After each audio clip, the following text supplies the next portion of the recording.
Hallelujah. चाल चलन बदलेगा तभी मुर्दा जी उठेगा। हालेलुया। अब हम देखते हैं ये मरा हुआ बालक जी उठा। कैसे जी उठा? जब पसर गया। अभी पसरना क्या है इसको थोड़ा समझेंगे। एक बार ये खड़े हो जाएगा।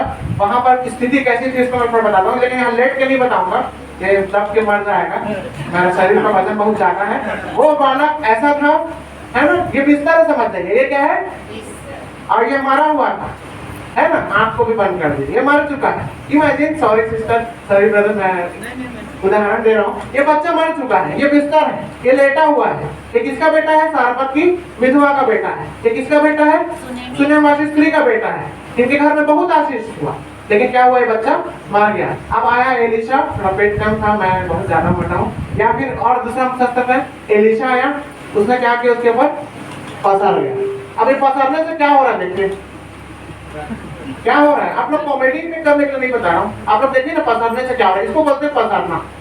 क्या हो रहा है पसरने से? आंख से आंख मिल रहा है, नाक से नाक मिल रहा है, कान से कान मिल रहा है, हाथ से हाथ मिल रहा है, पैर से पैर मिल रहा है। बस बैठ जाइए। हालेलुया। ये होता है पसरना। हालेलुया। यानी कि हमारे संपूर्ण शरीर में यीशु मसीह का पहरावा। हालेलुया। यानी कि मैं क्या देखूं जो यीशु मसीह देखता है, मैं क्या सुनूं जो यीशु मसीह सुनता है, मैं क्या बोलूं जो यीशु मसीह को भाता है। जैसा यीशु करता है वैसे हमको करना, यही है पसरना। हालेलुया। जैसा वो है वैसे ही हम बन जाए। हमारे हर शरीर का कोई अंग ऐसा ना रहे जो यीशु से अलग हो। वो कहता है अपनी पत्री में, पौलुस, मुझसे अलग होकर, यीशु मसीह अपने वचन में कहता है यूहन्ना में, मुझसे अलग होकर तुम कुछ भी नहीं कर सकते। हालेलुया। तो पसरने का अर्थ हमारी हर एक्टिविटीज परमेश्वर के अनुसार होना चाहिए। इसलिए पौलुस अपनी पत्री में बार बार कहता है, तुम्हारा इतना करो बस कि तुम्हारा चाल चलन प्रभु के योग्य हो। तो हमको चाल चलन को सुधारना है। हालेलुया। हमारा आंख, हमारा कान, हमारा मुंह, हमारा बोलना, हमारा उठना, हमारा बैठना, हमारा चलना, हमारा फिरना, सब कुछ कैसा होना चाहिए? यीशु मसीह के जैसा। यीशु मसीह का एक काम था, वो क्रूस में किया, वो तो आप जानते हैं, उसको भी किसी दिन अपन पढ़ेंगे। क्रूस में उसने क्या क्या किया, लेकिन सेवकाई में क्या क्या किया?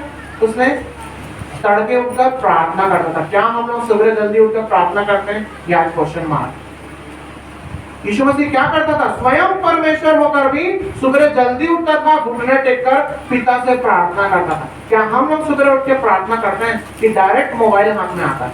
ये सोचना है। यदि परमेश्वर को सुबह उठ के समय नहीं देते, उससे बात नहीं करते, उसका धन्यवाद नहीं देते, इसका मतलब यीशु मसीह अभी भी नहीं पस रहा है हमारे ऊपर। अब नहीं पस रहा है मतलब हम लोग क्या है? मरा हुआ लड़का। मरा हुआ लड़का मतलब पुराना जीवन, पुराना मनुष्यत्व। जी उठा मतलब पुनरुत्थान। एक पुनरुत्थान वो है जो यीशु मसीह आएगा और हमको उठा के ले जाएगा, वो अलग पुनरुत्थान है। लेकिन पास्टर साहब ने आपको एक बार पुनरुत्थान दिवस के दिन बताया कि इसी जीवन में जीते जीते पुनरुत्थान का महसूस आपको होना चाहिए, ऐसा कि हाँ मैं जी उठाऊं, हाँ मेरे अंदर नया मनुष्यत्व। वो कब आएगा अनुभव? जब पुराना को उतार के फेंकेंगे, मरा हुआ जी उठेगा, तभी आपको वो अनुभव होगा। हालेलुया। इसलिए पौलुस कहता है अपने आप को जीवित करके चढ़ाओ। तो इसका मतलब है कि पुराना को उतारना है, नया को पहनना है। तो जी उठा मतलब हमारा पुनरुत्थान होना चाहिए हर व्यक्ति का। और ये पसरना मतलब यीशु मसीह के स्वभाव में आना, यीशु मसीह के साथ, यीशु मसीह का साथ चाल चलन हो जाना हमारा। हालेलुया। यहाँ पर पुराना मनुष्य को उतारना है और नए मनुष्य को पहनना है। तो मैंने आपको बताया था उस समय कि जैसा यीशु मसीह क्या क्या काम करता था, तड़के उठकर प्रार्थना करता था। क्या हम करते हैं? आगे के क्वेश्चन मार्क। यदि हाँ करते हैं मतलब यीशु मसीह आपके ऊपर पसरा है और आप जीवित हैं। तो वो लड़का जी गया तो हम भी जीवित हैं, मसीह में जीवित है। अब मैं मुझ में जीवित कर रहा पर मसीह मुझ में जीवित है, पौलुस कहता है। हालेलुया। उसी प्रकार आज पास्टर साहब बोल रहे थे कि कई लोग को फोन करो तो क्या बसता है? तुझे देखा तो ये जाना।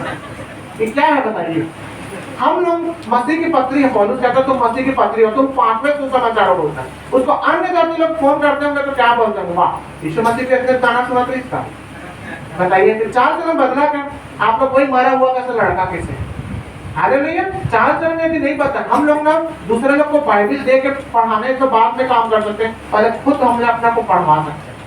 जैसे सिस्टर उमा देवांगन को पढ़ते हैं वहां के पेट्रोल पंप के बाकी लोग और उसकी तारीफ करते हैं, उनकी तारीफ करते हैं। क्यों? उनका जीवन यीशु मसीह का सा है, नम्र, दीन, प्रार्थना का जीवन, क्षमा का जीवन, आज्ञाकारिता का जीवन। टाइम पे जाएंगी, टाइम पे आएंगी, किसी से गुस्सा नहीं करेंगी, तो गुस्सा करने वाले लोग को मेल मिलाप करेंगी। यही तो था यीशु मसीह का स्वभाव। तो क्या उनके द्वारा उनके जीवन से यीशु मसीह का प्रचार नहीं हो रहा है वहां पर? वो बाइबल नहीं भी दे रही है, लेकिन इनडायरेक्टली उनका द्वारा यीशु मसीह का ही नाम रोशन हो रहा है। यीशु मसीह के बारे में जान रहे हैं लोग वहां के लोग। हालेलुया। तो हम लोग अपने चाल चलन के द्वारा जी उठते हैं।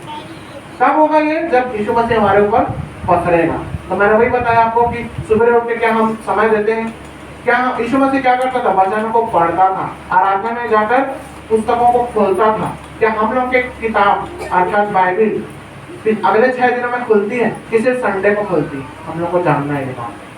हालेलुया। कई लोग के घर में, कई लोग के पास बाइबल रखी है, लेकिन 6 दिन नहीं खुलता, सिर्फ संडे को खुलता। पिछले हफ्ते क्या बताया तो पता नहीं, याद नहीं।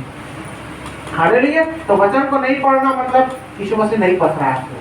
जो यीशु मसीह करता था अपने सेवकाई में, वो सब हमको करना है। यीशु मसीह क्या करता था? दिन दुखियों को देखकर तरस से भर जाता था। हम लोग के अंदर तरस आता है नहीं? हालेलुया। इतना समाचार सुनते हैं। अभी पिछले दिनों क्या हुआ था? तुर्की और सीरिया में बड़ा भूकंप आया था। 30-40 हजार लोग कम से कम ऑन रिपोर्ट, और न जाने कितने दबे होंगे मलबे में, लेकिन रिपोर्ट के अनुसार 30-40 हजार लोग दब के मर गए। 3-4 लाख लोग बेघर, अनाथ, विधवा हो गए। किसी का बच्चा मर गया, किसी की पत्नी मर गई, किसी के पास खाने के लिए नहीं, किसी का घर भी तबाह हो गया। क्या उस समाचार को पढ़ के, चाहे न्यूज़पेपर के द्वारा हो, चाहे व्हाट्सएप के द्वारा हो, हमारे अंदर तरस आया? क्या आंसू आया? क्या हम प्रार्थना किए कि हे प्रभु उस तुर्की और उस सीरिया के लोगों को बचा ले प्रभु, उनकी व्यवस्था कर? नहीं किया मतलब ना यीशु मसीह नहीं पसरा, दिल नहीं पसीजा है आपका। इतना दुख दुखियारी लोग को देख के भी हमारे जीवन में कोई चाल चलन नहीं बदला। यीशु मसीह क्या करता था? दुखियों को देख के तरस से भर जाता था, प्रार्थना करता था, रोता था। यीशु मसीह, एक बालक मर गया था, एक विधवा का बालक, उसको देख के यीशु रोया। सबसे छोटा वचन बाइबल, यीशु रोया। क्या हम लोग रोते हैं? ध्यान दीजिएगा। कॉमेडी तो बहुत होता है संसार में, कॉमेडी बहुत मजा आता है सुनने में, हंसते भी हैं, अच्छी बात है अपना।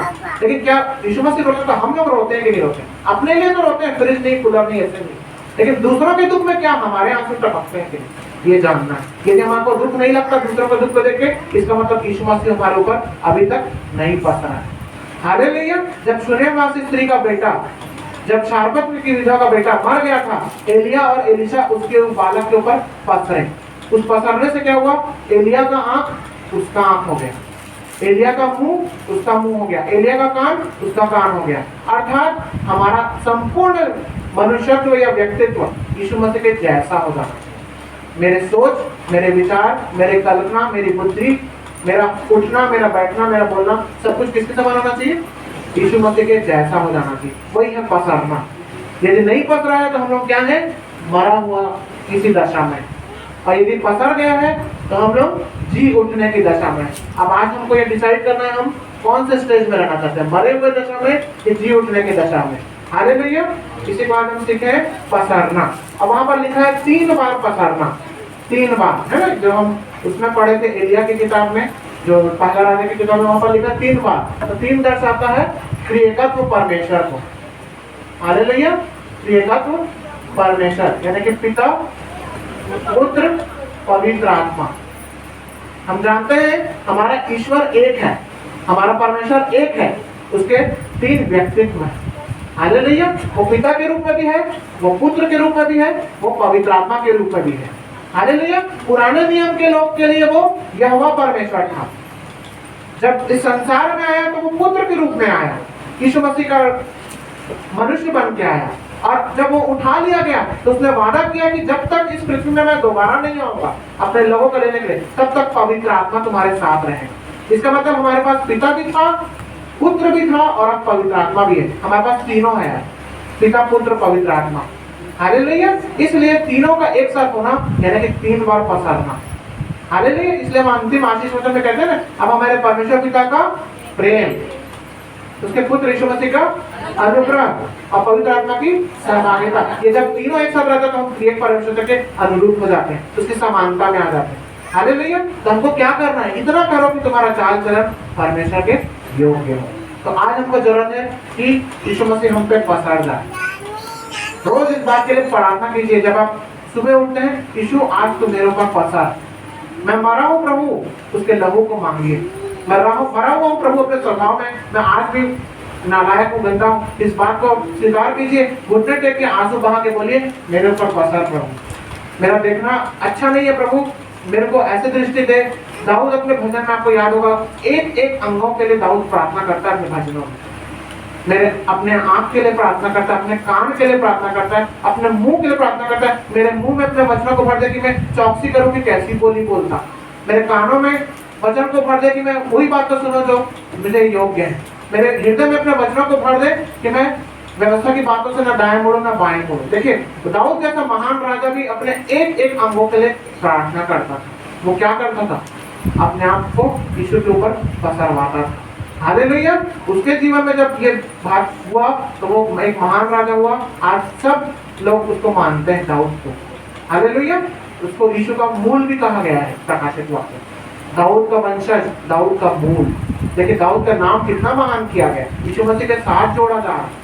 हालेलुया। तो वहां पर वो पसरने के लिए प्रार्थना करता। तो हम लोग को भी आप चाहिए कि यीशु मसीह हमारे ऊपर पसरे, मतलब जैसा यीशु है वैसा हमारा होना चाहिए। अब आज से हम अपने आप को, अपने कार्य को देखें, चेक करें, चेक लिस्ट बनाएं कि मैं जो भी काम किया हूँ क्या वो उसमें यीशु पसरा कि नहीं पसरा। आधा अधूरा पसरना नहीं होता। यदि मैं इसके साथ चिपक के हूँ और एक हाथ को ऐसे करूंगा, एक हाथ को ऐसे रखूंगा और ये भी ऐसे रहेगा लेकिन मैं ऐसे रखूंगा, तो ये पूरा पसरना हुआ क्या है ना? 75% हुआ, इधर का मैं छोड़ दिया, इस पार्ट को मैं छुपा के रखा। हालेलुया। लेकिन क्या परमेश्वर अंधा है जो ना देख सके? नहीं। तो पूरा पसरना है हमको। हालेलुया। जैसा उसका स्वभाव है, जैसा उसका चाल चलन है, वैसा ही हमारा होना चाहिए। हालेलुया। तो आइए हम अपने स्थानों में खड़े हो जाएंगे, हम मनन करेंगे कि जैसा वो था क्या आज मैं वैसा हूँ? क्या यीशु मसीह मेरे ऊपर पसरा है? उनका बेटा तो जी गया पसरने के कारण, लेकिन आज कहीं मैं मरे